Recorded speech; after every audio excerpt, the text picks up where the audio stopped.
Hey everybody, this is Everything is Fine, Nothing is Ruined, a podcast about stuff and things that you like to hear about, yes. I am your host, Tristan. With us today, as always, is Hassan. That's me. Yep. And we have to, once again, commit a crime. That's just how this show goes. What? Yeah.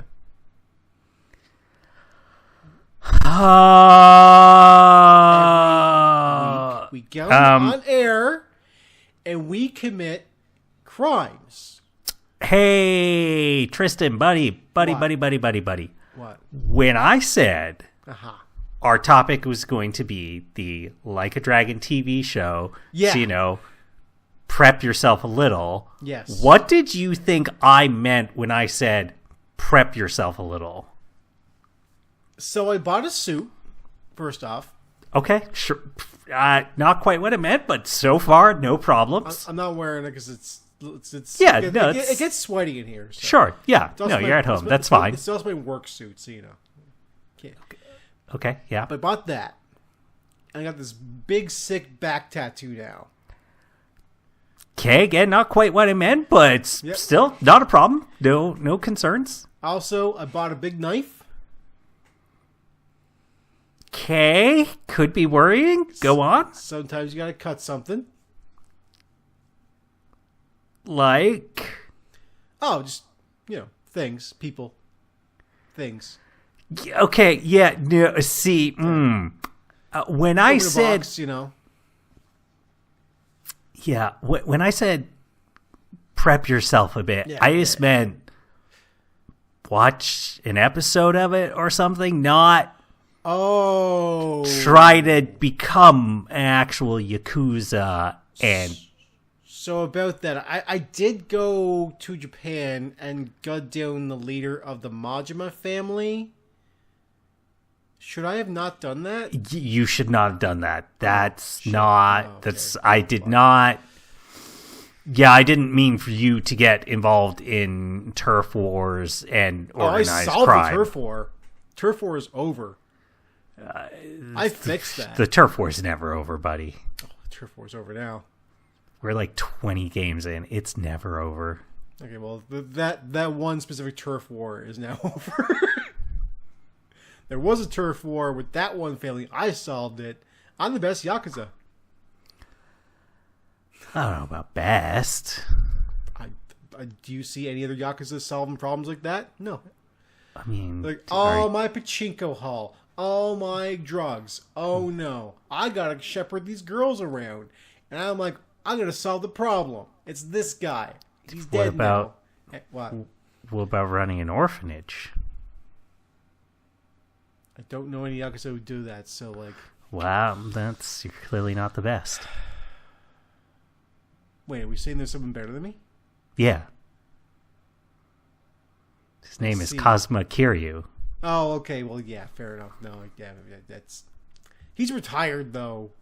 Kind of. Well, semi-retired, we could say. Yeah, fair enough. Anyway, well, I guess we're here to talk about Like a Dragon, Yakuza, the TV series. Yes. Right. That's right. Yeah. Yes.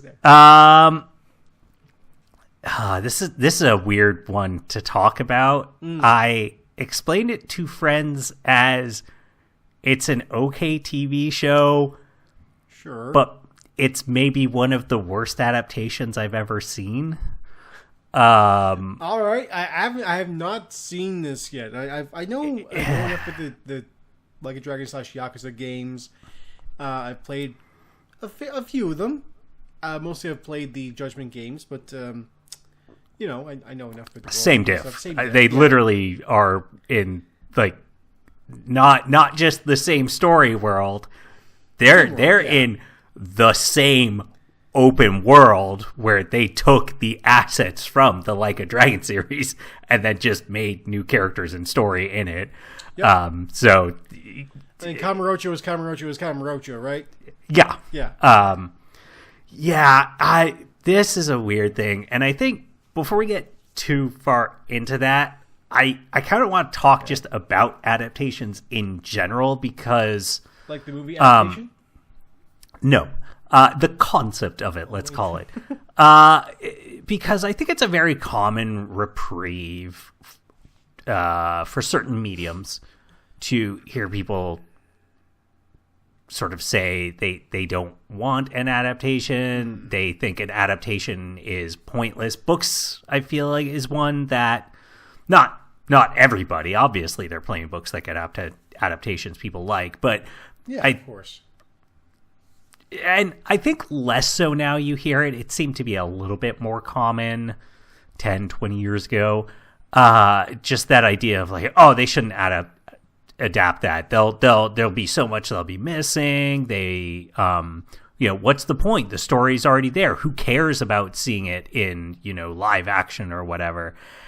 And I'm somebody who, certainly I've had those moments for things I like, etc. But generally, I'm pro-adaptation in the sense that different mediums have different strengths, have different things that they can bring to the story, the piece of entertainment they are telling. So the idea of taking a video game and making a TV show or movie, I am not inherently opposed to that the way I think some other people are. Like when The Last of Us got announced they were making a TV show, there were definitely a number of people who would say, oh, it's stupid. Why would they do that? That game's already like a TV show. What are you going to gain from it? Who cares?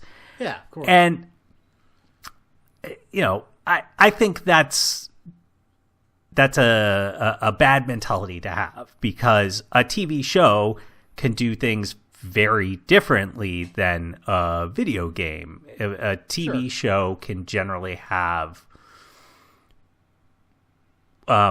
because it's not interactive, the way that it can do tension, the way that it can have moments of just silence, right? Just kind of characters, just something dramatic has happened, and just characters in a room quietly processing those things.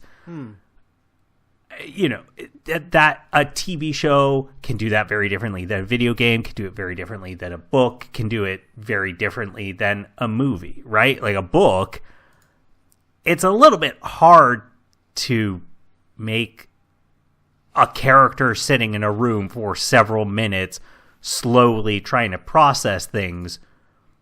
It's not that you can't make that work, but at a certain point, you can only describe that with so many words. If you start going into, hey, this is a novel that's going to, explain, oh, this is what the character was thinking, and they were reflecting back on this moment, blah, blah, blah. You can extend that out. But the actual here's a person sitting there, that's hard to do with the written word. And so I was never opposed to the idea of a Like a Dragon / Yakuza, which is the old name for the series. New name is Like a Dragon. I was never opposed to an adaptation, but I also went into it knowing there were certain elements of those games that either just they would not translate, or probably would not translate well. And I think after watching this, I've realized, and I'll come back to this, but I've realized probably the closest medium to how RGG, which is the studio, Ryuga Gotoku, who make these games, they make Judgment. They're making the next Virtua Fighter. Interesting. And then there's also some mystery game they're working on set in 1800s Japan. Cool. But the sort of way that they tell their stories, I think comics are the closest to that. And so those elements, those ideas that I didn't expect them to adapt and bring over, is that the way that these stories are told are, you can have these moments where something very dramatic and gut-wrenching happens to a character, a friend or a family figure could die. They could fail to rescue someone. They could sustain some, like, very often in these games, hey, somebody gets injured and then they wake up and they're going, huh, what happened? It's like, I'm your new ally. You've never met me. You've been asleep for 2 days, kind of thing. You can have these deadly serious friends moments. now. Hell yeah.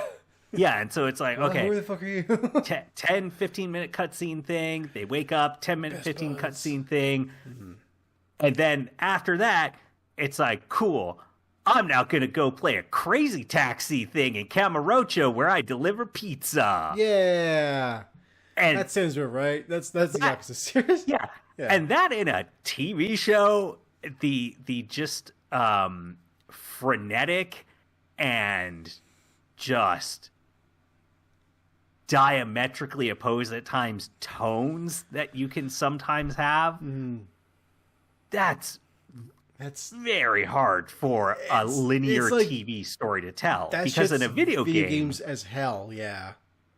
Yeah, you can control that. You can choose, okay, I'm going to go do that thing. Sometimes it's going to force you into the sillier things, but most of the time you get to control, okay, this very dramatic thing happened, so now I'm going to go do that.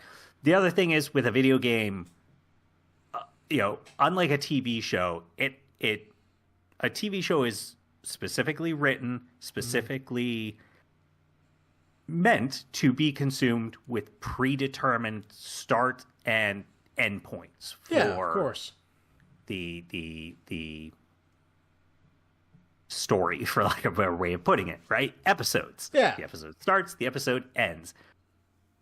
With a video game, they certainly have moments where, okay, well, we don't expect you to, like, hey, beat this, do this fight sequence, and then just immediately put the game down and walk away from it. We expect you to, hey, you're going to want to complete this, I don't want to say level, but this dungeon, beat up all these guys, defeat the thing, have the big dramatic moment, and then take a pause and walk away. But because it's a video game, they know you could do that anyways. So again, there's that control over how you're experiencing the drama, etc.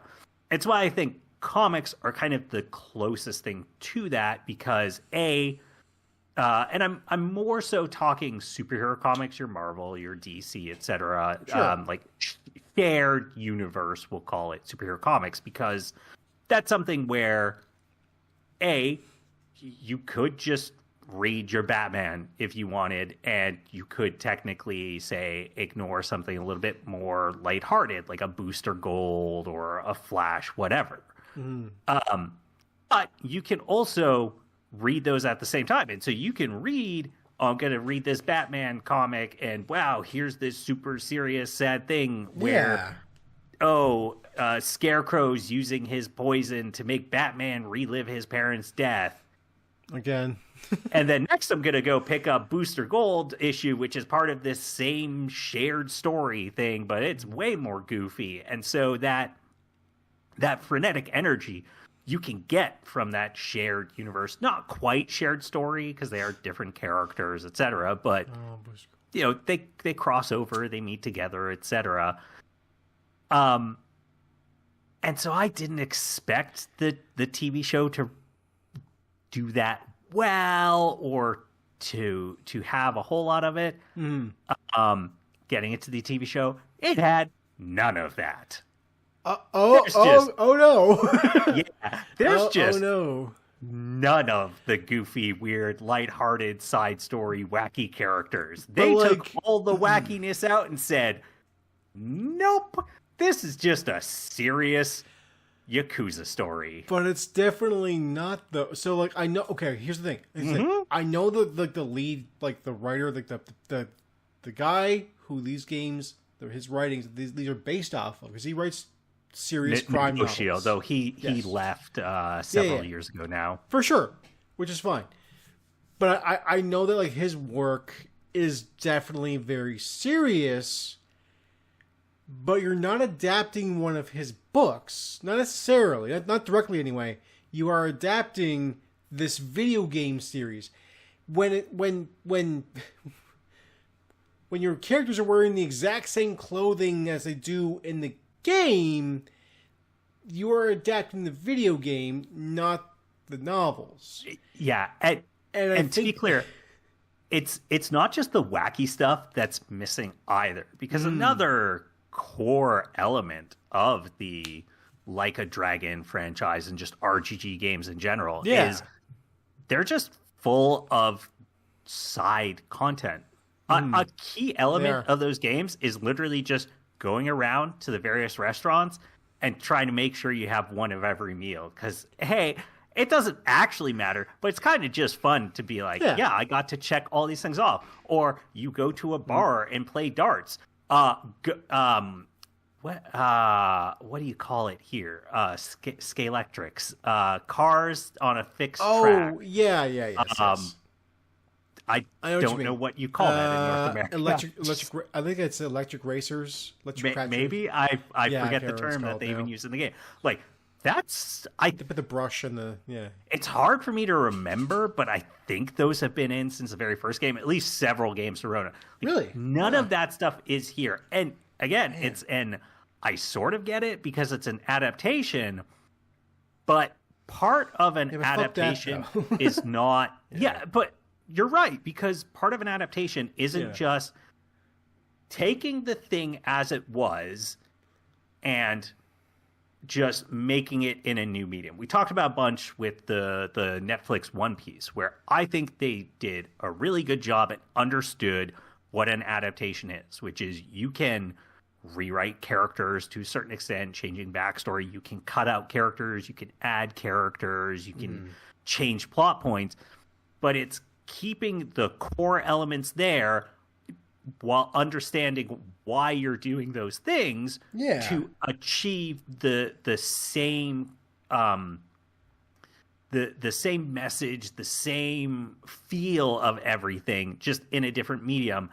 And that's just not here with this show. It is entirely missing those things. Very sad. And you were talking about, they're not adapting the guy's book.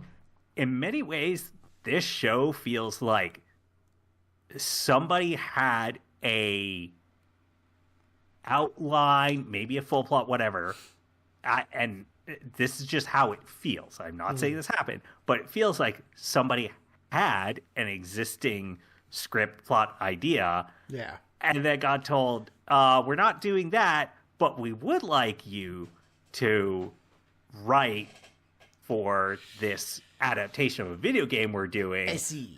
So, and then they just reused certain ideas and a bunch of stuff from their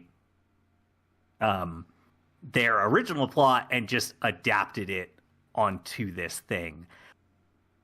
And it makes it so weird because there are things about this show which clearly indicate there were people involved who understood the Yakuza games or Like a Dragon games, that they understood key elements of the characters and that they understood certain attachments that the fan base has to certain characters. So, for example, so most of the Like a Dragon games are about the character Kazuma Kiryu. Yeah. He is generally our main protagonist. He's your boy, Kiryu.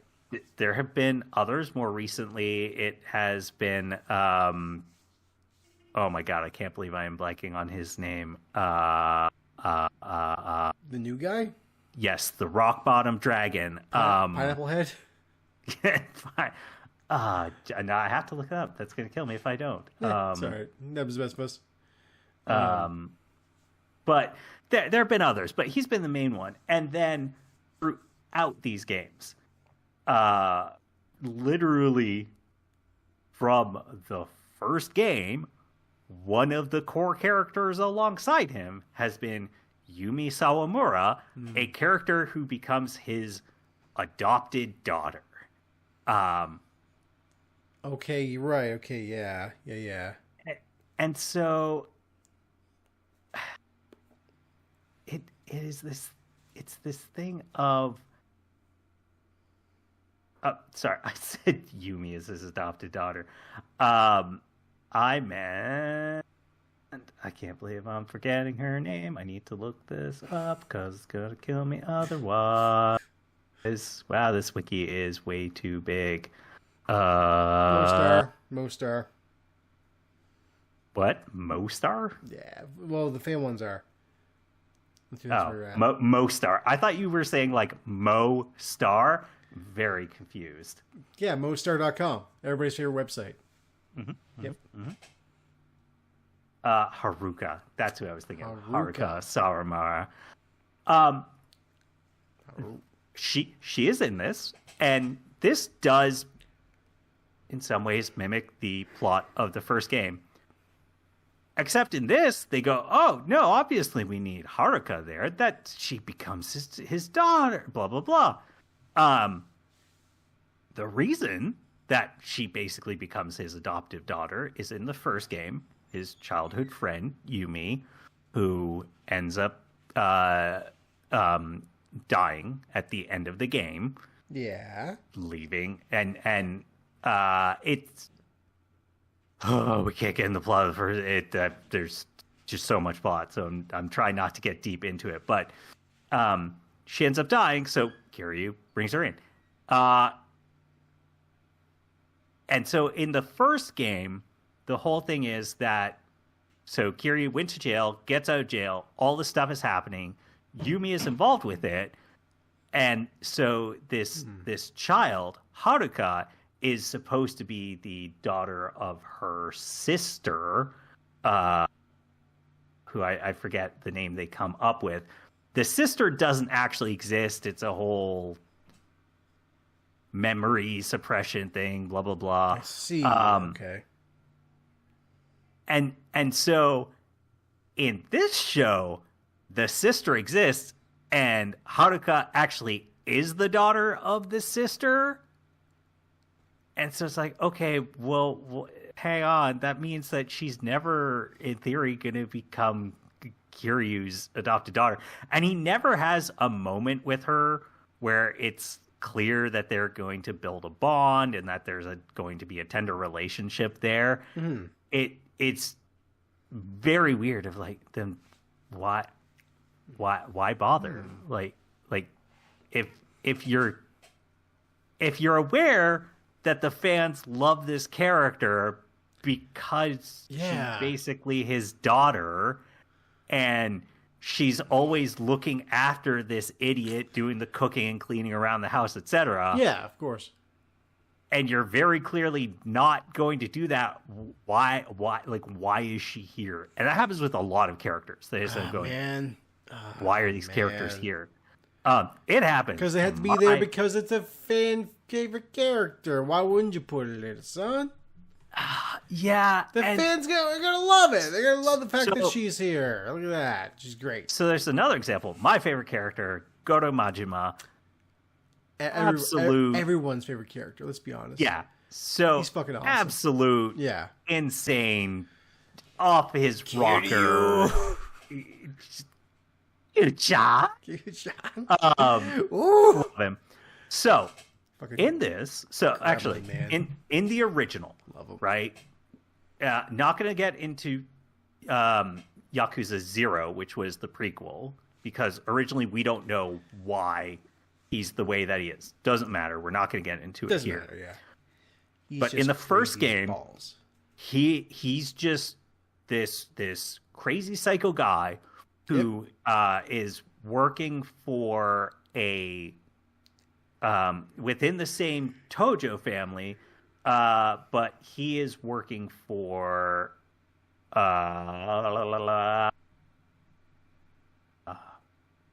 I do not remember which clan he's initially working for. It doesn't matter. He's working for a rival gang within the same clan, and he just develops this obsession with Kiryu because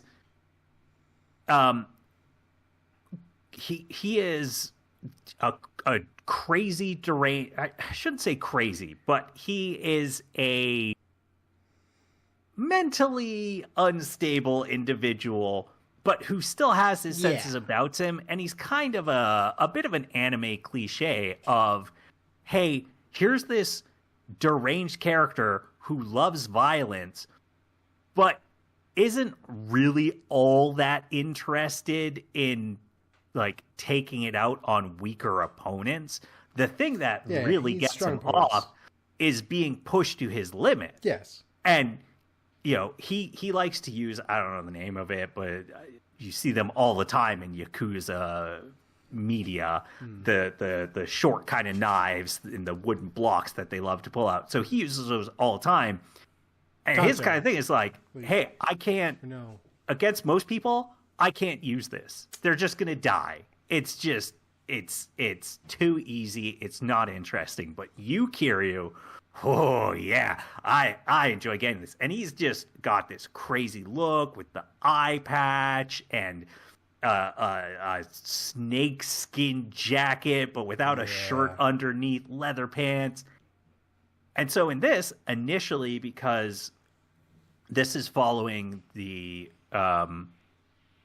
original Yakuza game storytelling, where there are things split over different times. So initially, in the past, in the 90s, Kiryu ends up encountering Goro and Daigo. Daigo, we'll talk about that after, but basically they're trying to get this really important piece, a Japanese seal, like the equivalent of a signature, that the Dojima clan needs it to complete the Millennium Tower, blah, blah, blah. Yeah.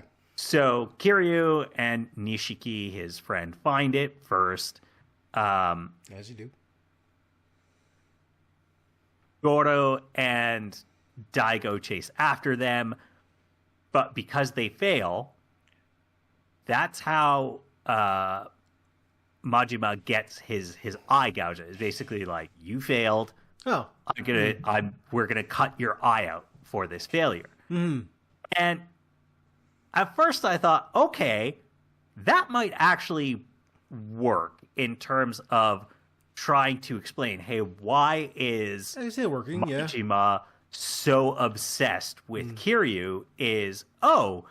It's because Kiryu is going to be one of the few people who ever bested him in a fight, and as a result, he got this, his eye gouge, this permanent, inescapable reminder of that failure. Yeah. And I was thinking, that could be interesting. That could actually be a good version of an adaptation where you are completely changing a story point, but you're still getting that same core character element, relationship, etc.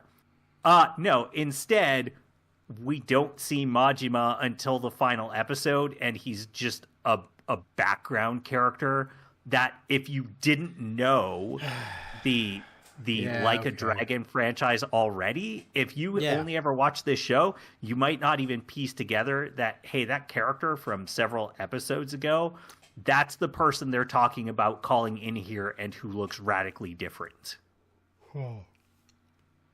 Yeah, okay. And so it kind of sounds like they wrote up this character and went like, we're going to do this and this. And then they kind of just forgot. Not that they forgot. They just couldn't do it. I'm assuming there was some reason why they couldn't do that. I again, it's that feeling of somebody told them, well, these are important characters. They have to, hey, you have to have Goro Majima in it, and this is how he has to look. And one of the disappointing things about this show is very often they nail the visuals. There are moments in this show where they show a street, and it's just, oh, that's Kamurocho. And I realize Kamurocho is based off of real places in Japan. It is. But they did more than just go to those places. Like that big, or not the big one, but the smaller signboard to, if you're kind of looking down towards the Millennium Tower and towards where the lawyer's office would be in Kamurocho, like you go down the street and then there's the big open area eventually off to your left, and there's that one smaller sign board that goes like across the buildings. Yeah, of course. They have that, and they just nailed the look of that street and everything. It's like, oh man. Yeah, no, this is, you go down here, there's that little alleyway, and if you go all the way down to it and you hang the left, there's going to be the stir-fry spot, and like, there are things of when they go to the Tojo headquarters, and it's like, oh, that's the hallway. I have seen that hallway so many times, and you literally nailed it. The orphanage isn't quite as identical, but they capture the atmosphere of it so well. And there are those moments like that. And with Majima, they capture that where, hey, when he shows up at the end, you're like, yes, that is how he should look. The guy has the right sort of bloodthirst that Majima should have, but he is on screen for maybe 30 seconds. Lame. It's just like, well then... Lame. Well... What's the point? What was the point, Joe? Just cut him out then. Like, as much as I want him to be there, don't have him there just because you think he's a checkbox you have to mark. That doesn't make any sense. I wonder if this is the same people that did the Full Metal Alchemist live-action show, because that had a lot of the same sounding problems. I'm not that guy's here. Now this guy's here. Now this one. She's here as well. I think there's 3 of those movies now. I don't know. I watched the first one and thought, there are things about this that gets right, but overall, this is a bad adaptation. That's another one. Unrelated, or really, but unrelated tangent, because you reminded me about a complaint I had. So this is an Amazon series, and that's not great. So Amazon makes some good shows, but sure, of Amazon, fair. Yeah. The shows are all right. Amazon. Look, just because Jeff Bezos showed up to Trump's inauguration, gave him a bunch of money, they're closing down that facility in Quebec because they tried to unionize. We shouldn't hold any of that against Amazon. It's just Amazon. A little innocent corporation. Oh, don't hurt the corporations. Yeah, we need your money. Like how Canada's reevaluating its stance on Amazon.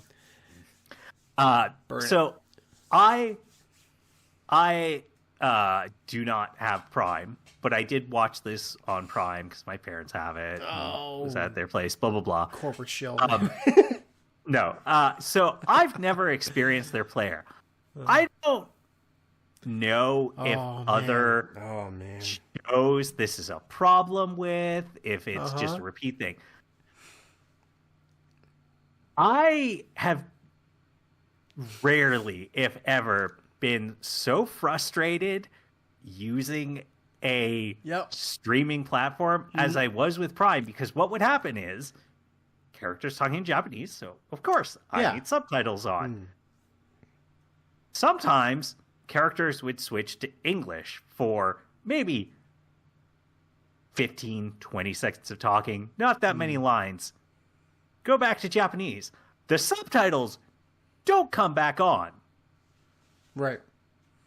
It's like, okay, pause, subtitles off, subtitles on. Doesn't seem to work. The only way I could somehow get it to have the subtitles working is I would have to skip ahead several minutes then go back to that point to actually get the subtitles to turn back on. Oh no, that's terrible. One of the worst viewing experiences I have ever had, and it was not a one-off. It would happen multiple times in multiple episodes. I don't understand. Subtitles are a thing that have been a solved and known quantity for a long time. Long time. Like I'm literally thinking back to like 2006 Hassan downloading torrents of anime with subtitles, and that stuff was figured out then what's going on, Amazon? One of the richest companies in the world, and somehow you don't seem to know how to have a platform that knows how to handle subtitles when characters change their language? That's too complicated. So what's better use of their money is to put it directly in the pockets of their investors and CEOs. That way they appear to be a rich company and not actually be a rich company. Yeah. No, I have to call it out if anyone plans to watch it. It's just terrible. Absolute miserable viewing experience. If you can find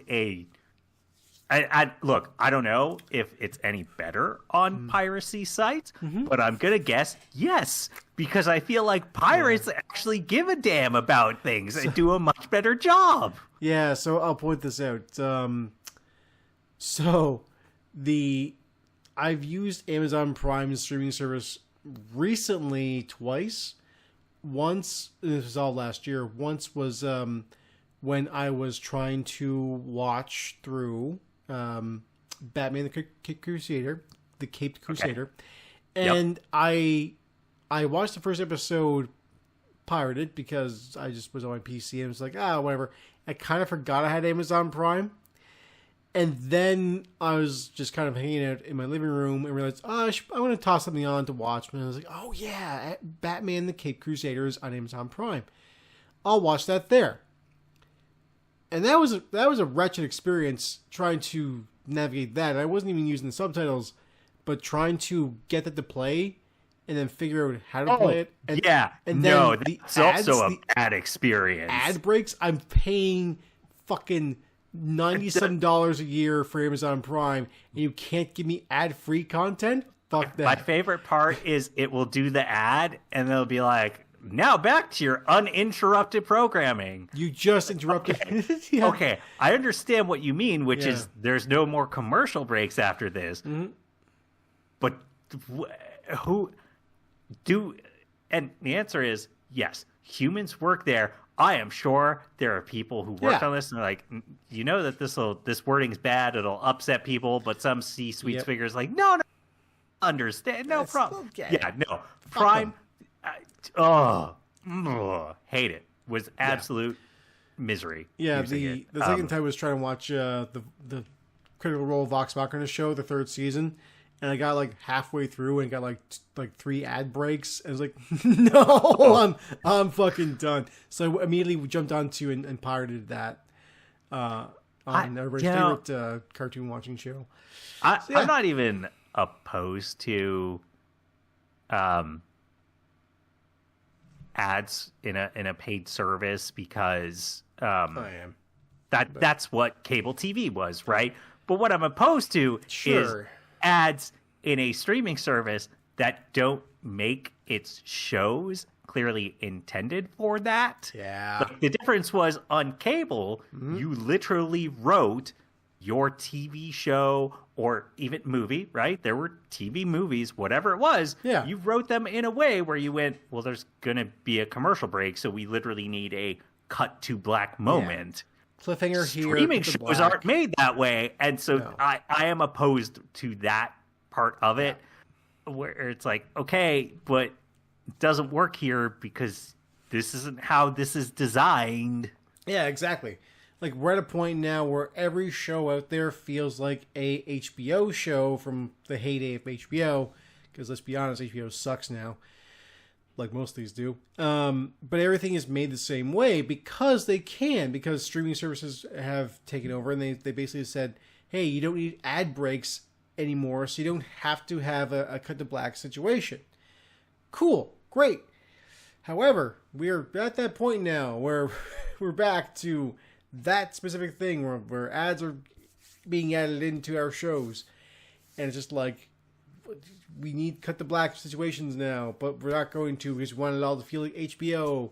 And it's like, that's not, it doesn't work because then the vibe is off every time you do this. Anyway, Yakuza, like a dragon. Yeah, I do. Just one more thing about kind of the way that actually, sorry, 2 more things. I mentioned Daigo in this. So Daigo is he was a protagonist of the 3 or 4. I forget which one it is. He's a 3. Yeah, he's a one of the dual protagonists alongside Kazuma. So he is here in this, 4. and he gets shot with a single bullet, and then he just dies.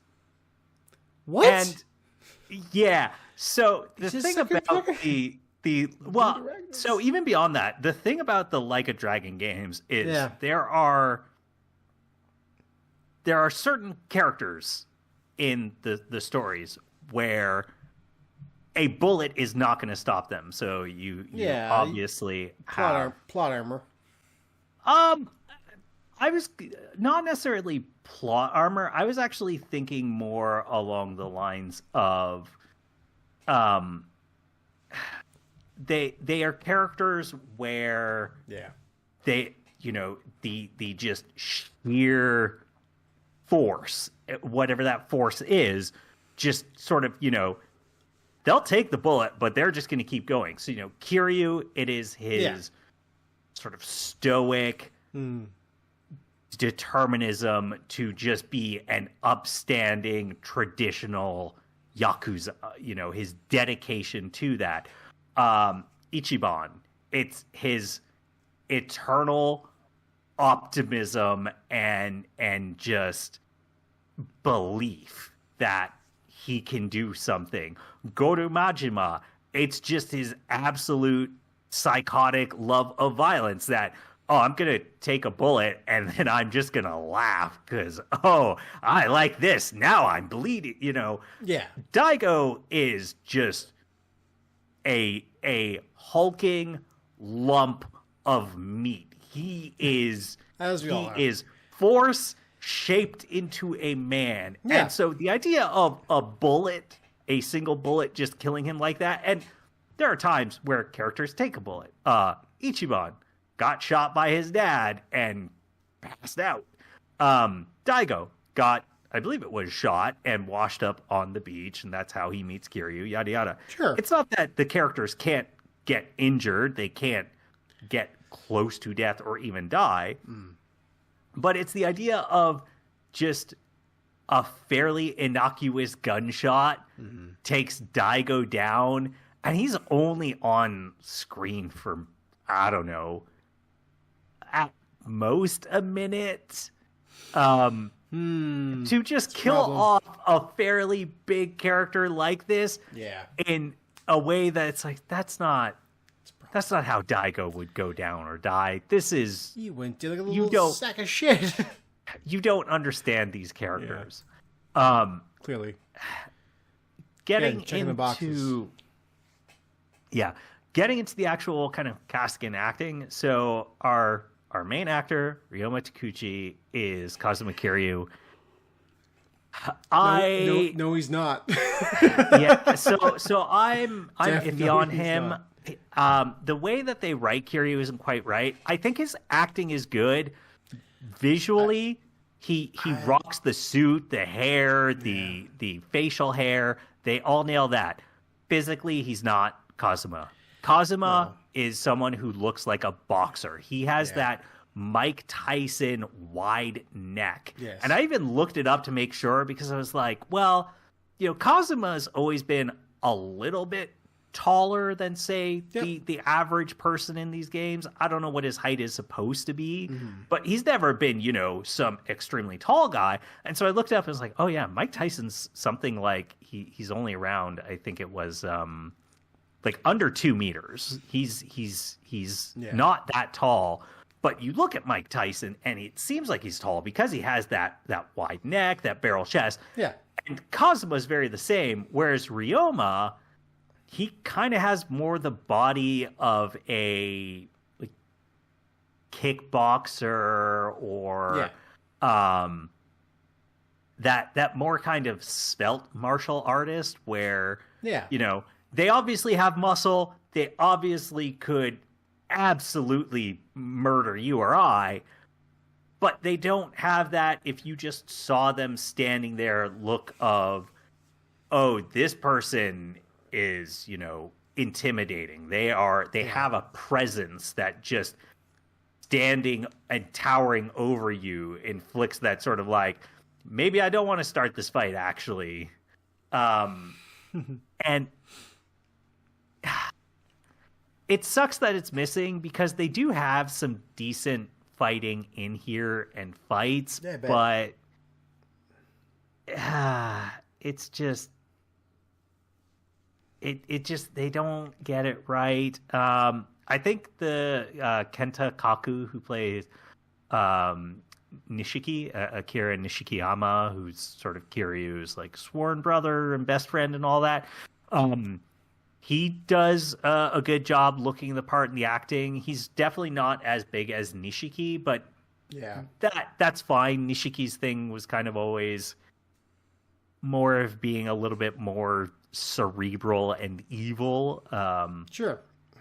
But then there are other characters like all right, I'm sure I can find it here. Shimano, that is his name. So in the original game, so that's who Goro initially served, is Futoshi Shimano. And in the original Yakuza games, they are not subtle in using visual representation to try and express a certain sentiment. So in the original Yakuza, Shimano is a unattractive man. He's got a bit of a not quite a double chin, but a little bit more fat around the face. He's completely smooth sort of hair with these big, thick, angular eyebrows. He is supposed to look like an evil bad guy. He is supposed to be a unattractive, vaguely repulsive man. I just realized you basically described Heihachi. Kinda, yeah. He's a little bit Heihachi, a little bit more like a little bit fat on his face, right? For sure, he's not. I don't want to imply he is like, obese or anything, but he's meant to sort of be in comparison to, say, Kiryu and Nishiki, who have more of a younger look to them, more attractive. He's supposed to be this sort of like, oh, he's a bad guy. He is not meant to look this way. No. In this, they don't have that at all with most of those supporting characters. They don't go for that same visual look to them. And it's not that it hurts the show, but it's just another one of those little things where it just detracts from keeping the heart of what makes the Like a Dragon games fun and interesting, is to have these cartoonish characters in a lot of ways, right? It's that cartoon. What's the sort of quote? It's supposed to be something like great character design means you can identify someone just by their silhouette. So yes. I'm that's just butchering the phrase, but that's the gist of it. And Like a Dragon has definitely had that, whereas that's a little bit harder to do in live action without it feeling comedic to a certain extent. I still think they could have done a better job with that. But it's just another part of it where you go, it's just, it doesn't feel that it's a Like a Dragon show. And so I want to start wrapping up. I know we didn't talk too much about the plot, all that, largely because then I would have to compare it to the original games, and even just trying to explain the plot of the first game and the insanity that happens in those things. Yeah. It's a lot. It's difficult. So I didn't even want to touch on that stuff. But for me, I didn't come away from this show hating it. I didn't come away from it going, oh, this is the worst show ever, in a vacuum, in a sense of, okay, well, if I ignore if I ignore it as an actual adaptation of the thing I like and just take it at face value as its own separate thing, it's fine. It's not amazing. It's a, I don't know, 6 out of 10, 7 out of 10 maybe. Not something I'd necessarily go out and recommend to anybody, but I didn't regret my time watching it. But I think if you're somebody who has enjoyed those games, it's not something I would ever suggest anybody go seek out watch, because I just don't think it's a good adaptation. I just don't think it does what an adaptation should do. Now this does end on a bit of a cliffhanger in a way. So there's this. They always do. In this version, they do this whole thing where, so in the games, Kazuma's nickname is the Dragon of Dojima. Yeah. Because he has a dragon tattoo on his back, and he is part of the Dojima clan. In this, the Dragon of Dojima is this title of basically like seemingly the title instead of his nickname. Yeah, it's this like, oh, they're this underground fighter kind of thing, and it's like okay. It's like if Batman was just a title, not like a persona, you know? Yeah. It's, they keep having these things where, you know, flashing back to younger Kiryu, that he wants to become the Dragon of Dojima, and he gets involved in this underground fighting ring, and they're sort of telling him, oh, you know, only X number more fights, you could be and it ends on this cliffhanger where his adopted father, he sees his back, and he had the dragon tattoo, and this whole time his adopted father was actually the original Dragon of Dojima. And so, I don't know, man. Maybe they'll try and do a second season. I can't see it just because. Would you want it anyway? Like, I wouldn't, but regardless, I don't think this show did particularly well. No. Certainly not amongst reviews. On IMDb, it only has a 5.5 out of 10, I believe I saw. Yeah, 5.5 out of 10. I don't know. On Rotten Tomatoes, it is 69%. So, nice. You know, it's okay. It's not amazing. I didn't see that many people talking about it, so I don't expect they'll do a second season. But with that said, so there is a one second here, a 2006 film. Is that right? Really? No, 2007 film. That film is fairly low budget, I will say that.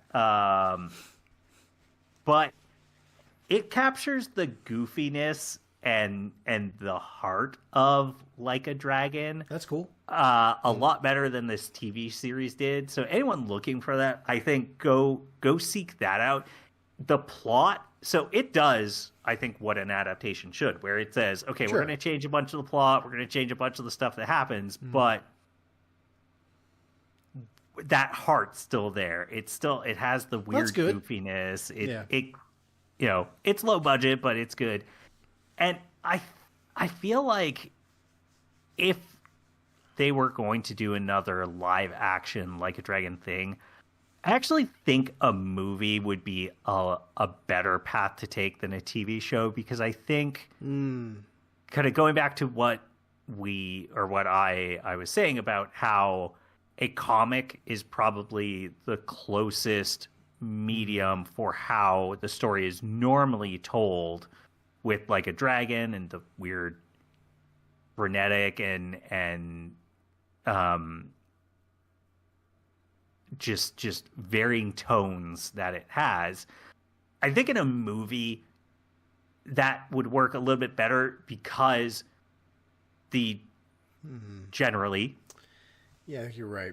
Generally shorter runtime. So this the TV series was 6 episodes, varying length, but I think most of them were around 45 minutes. So Yeah, all what does right. that work out to? Like 4 to 5 hours of content, something like that. Yep, roughly.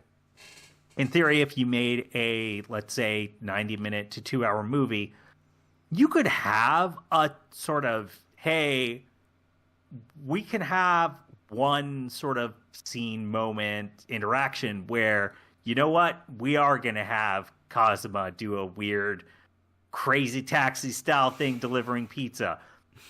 And Someone's that gonna would do it.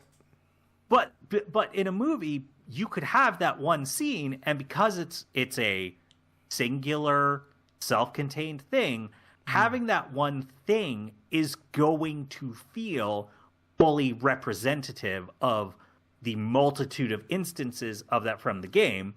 Whereas in a TV show Okay.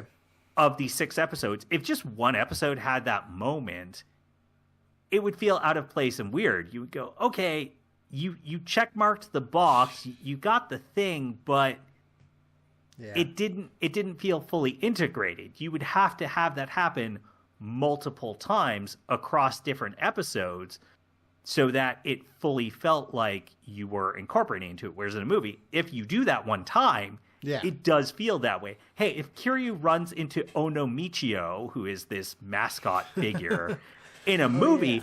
you only have to have one scene with him, this weird thing of, oh, he bumps into this guy in a costume, and then, oops, he dropped a bunch of stuff, and now Kiryu has to help him to make up for it.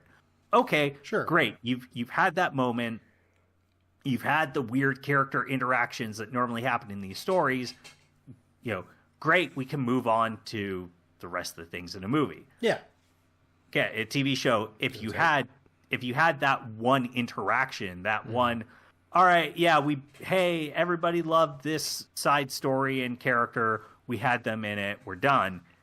It feels like all you're doing is checking a box. You don't actually care. It doesn't matter. And so I think a movie, ironically, works a little bit better just because you can have these things happen a single time and still feel like you are getting the full experience out of it, versus a TV show where, well, that has to happen again and again, the same way that if it was a movie or if it was, a comic. Like we think about, say, Spider-Man. If you made a Spider-Man TV show, you have to have, throughout multiple episodes, Spider-Man just sometimes helps a kid find they got lost in crowd. Yeah. Oh, don't worry, I'll help you find your mom. Oh, don't worry, old lady, I'll get your cat out of a tree. Yeah. Versus, okay, well, he also has to fight a bunch of villains. And so if you just had like one episode where Spider-Man has one single instance of him helping a kid, and otherwise every other fight scene is him, or every other, for lack of a better term, mission he does Sure. is, oh no, he's just fighting villains. That's a super serious villain fighting. You'd be like, well, this is a bad Spider-Man. This isn't how the comics are. This isn't right for the character. And I feel the same way with Like a Dragon, that, hey, if you have that in a show, you have to do it multiple times, and that's a little weird. It kind of doesn't work. So just do a movie. That's the way to go. And don't go expensive. Don't make it some $150 million budget. Make it make it whatever Everything Everywhere All at Once cost. That's the maximum a Like a Dragon movie should cost. Okay. Yeah. Ooh, yeah. That's the rule I'm setting down. You know what? Decent rule, I think, at that point is like, you want to keep that cost reasonable. Because like the games certainly are visually impressive, have big dramatic moments. Yeah. But they're also, they're soap opera-y, and so if you made it too expensive, you're going to lose that. So I still need it to like not look too good, Yeah.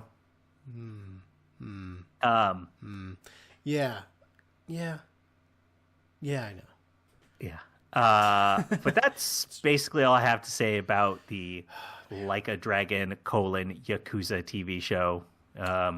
It seems like a rough adaptation. Like, that's the thing. I wish that they did better by it. Yeah, some of these couldn't pull up. The worst thing is, for me, just to kind of like say a quick little piece here. The guy playing Kiryu, I have seen him in other things, and he's pretty good. Yeah, his acting was not bad in it. It's just physically whoever cast him wrong. is wrong. Yeah, like they didn't choose the right person. I don't know. It's maybe it's hard to hope for a less skinny, more built male lead in a Japanese like TV adaptation. I don't think it's that hard to find, honestly. I think you can find it. I've seen some, I think about there's live action JoJo, and those dudes look right? JoJo characters are there big. Was live action JoJo. Yeah.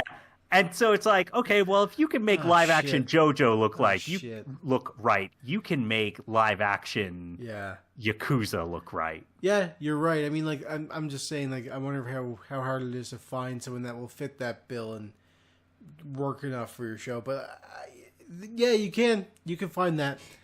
I don't know. This guy is just the way he carries himself. I just don't. You could have someone who doesn't quite You can have someone who doesn't quite fit the bill, but carries himself in the way that the character would, and it works. Case in point, like the case of the Maltese Falcon, that movie, Humphrey Bogart is playing Sam Spade. Sam Spade is kind of the Kazuma Kiryu of like detectives. He's a big what dude. Everyone says. I mean, in a way, he is, because I mean, like that's what I'm saying right now. So he's got that same look, like very big and muscular, and kind of like he's a boxer. But you cast Humphrey Bogart, who is like shorter than I am. I'm 5'8", and he's like 5'5", and it's just like he's a small dude and with like a big trench coat, but like it still works because the way he moves and acts. They just chose wrong, and like I'm with you. I don't know. Again, just checking boxes and just trying to go for the lowest common denominator stuff, and that burns me the most out of all this. It's too bad. Really too bad. No, it's again, I can't really recommend it to anybody. If you don't care for Like a Dragon, it's an okay show, but it's not really. I wouldn't go out of your way for it. Yeah. It's it's not a waste of your time if you see it. It's just I wouldn't ever tell somebody, "Oh yeah, you should watch it." Yeah. And if you are a fan, it's a bad adaptation, so I wouldn't. So I don't know.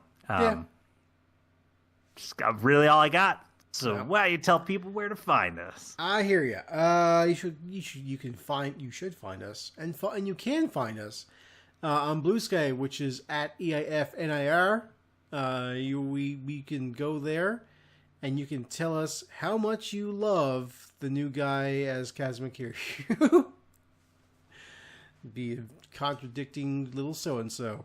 You can also go there. Our iTunes and Spotify pages, leave a review, click stars, favorite the page, go to our YouTube page and hit buttons. Press the thumbs up button. I heard that one's good. I think so. I don't know. The YouTube algorithm's weird. Who knows? Yeah. Like and subscribe. Let's see if that makes the thing glow in the... Yeah, did that.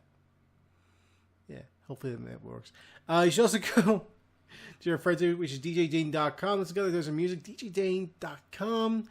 Go there, listen to his great tunes, and I would say you may want to start a violence gang with him. Look, they're gonna need karaoke is a staple of the franchise. They're gonna need a singing guy. They really are. Yep. He's just gonna have to join either the Dojima clan or the Omi Alliance. Ooh, yeah. You gotta kind of choose. There's no middle ground here. Yeah, no, he's forced to now. He's no option. That's too bad, man. Shoot. Well, you heard it here first, folks. He's got to make a choice. It's gonna be. It's like a meet cute. It's fun. Like a love triangle. Sure. Yeah. With a lot more violence.